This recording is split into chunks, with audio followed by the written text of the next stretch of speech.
How's it going, everybody? Welcome back to the channel and welcome to the final tier list of the week, the skill tier list for December. Before we get started, there's lots of champions in this game that do a lot of different things really well. This is just my opinion and just kind of use this list as a way to help you make a rank up decision, rank up who you want at the end of the day and have fun. Here's my legend. This will just tell you what the icons do or mean. And yeah, let's just get started, man. Let's just get started. Link in the description if you wanted to look at the tier list yourself. Okay, so I moved a champion out of here because I think I just forgot to move them up. Daredevil, Elektra, Moon Knight, Karnak, Night Thrasher, Punisher, Winter Soldier. Pretty self-explanatory. I know some people brought up Night Thrasher, but he doesn't really like do anything that anyone else does. In my opinion, I don't really feel like. Yeah, I feel like no one uses him. But we have Daredevil. I did clean up the name because you guys did point out that it's just Daredevil, the one I'm talking about. So I appreciate that. Usable, Daredevil Hell's Kitchen. That's the Netflix one. That's where he got his Hell's Kitchen name, I believe. So anyways, there he is. Gwenpool, Hawkeye, Jabari Panther, Craven as a 7-star. I guess he could be moved up to Amazing, but I don't know. Actually, you know what? I think he can be because he is a 7-star. Misty Knight, Ronin, Squirrel Girl, Silver Sable, Taskmaster, and Thor Ragnarok.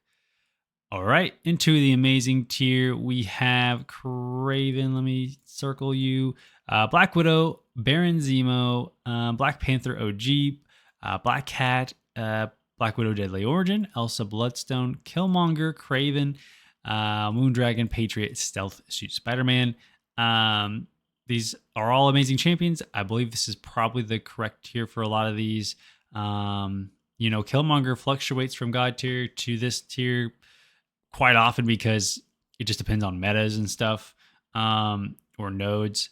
Black Widow Deadly Origin, I just need to watch gameplay on her as a 7-star rank 3, or play her myself before I can maybe move her up some more.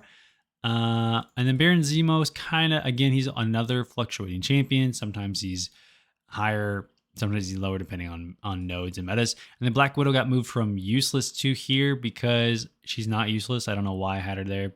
But she's nothing more than amazing. With that, her ability to shut down opponent's ability accuracy, it's pretty nice. If you've done the credence challenges, where you take all the Avengers into like Eternity of Pain, you'll actually like see her value. You'll probably use her a lot for those fights. But anyways, moving on to the God tier. Okay, so we got a lot of changes here. So we got Aegon.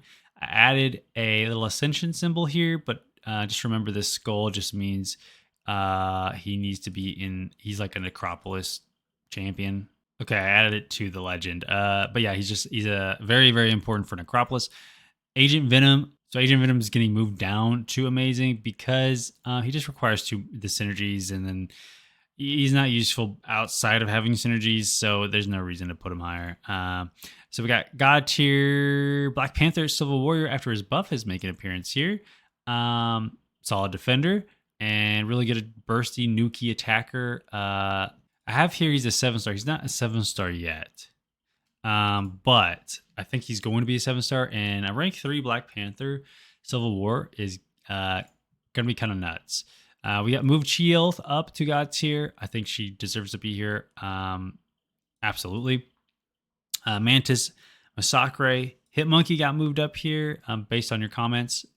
Really, really good champion, especially for that one meta. I think it was the Crit Me meta. I saw him a lot there. Mole Man, Shang-Chi, and Valkyrie are all here in God tier. Now making the debut in the See You Later tier, the new tier we created, we have Atuma, Blade, Crossbones, Falcon, Kate Bishop moved down here, and then Kingpin also got moved down to here, and then Korg. So all these champions just bring something completely different to your roster. Atuma's going to bring really good defense. Blade is going to be really good at shutting down opponents in battlegrounds and questing. I'm gonna make a video explaining this decision in a couple days when I have time, but yeah, his value just keeps going up and up as more and more dimensional beings show up. Rentra showing up as a 7-star now. Blade's going to be one of the few people who can just turn off a lot of his abilities. He's going to be just another option, right? Because again, Rintrah is a dimensional being. Crossbones shuts down opponents' abilities with his Furies, can shrug off Furies and turn them into, or shrug off buffs and turn them into Furies, but he does need to be awakened at a decent sig, I believe. Falcon, super boring to play, but hits hard, shuts down opponents' abilities super easy. One of the easiest opponents to play. I like how Vega said it. If you like winning, you play Falcon. That's a great way to say it. Kate Bishop getting moved down just because, again, I've mentioned this a lot.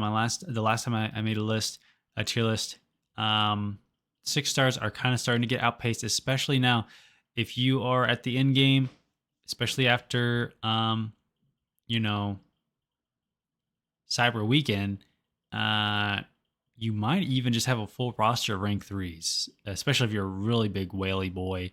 And if you don't have a full roster of rank 3s, you probably have a decent amount. How do you squeeze in a Kate Bishop versus like another 6-star locked champion? Like obviously it's going to depend on metas and stuff, but same thing with Kingpin, right? Pretty much the exact same thing. Finding space for him. 6 stars are kind of dropping a little bit in value, a tiny bit in value, right? So they're still useful in a ton of places, content, etc., especially with Ascension.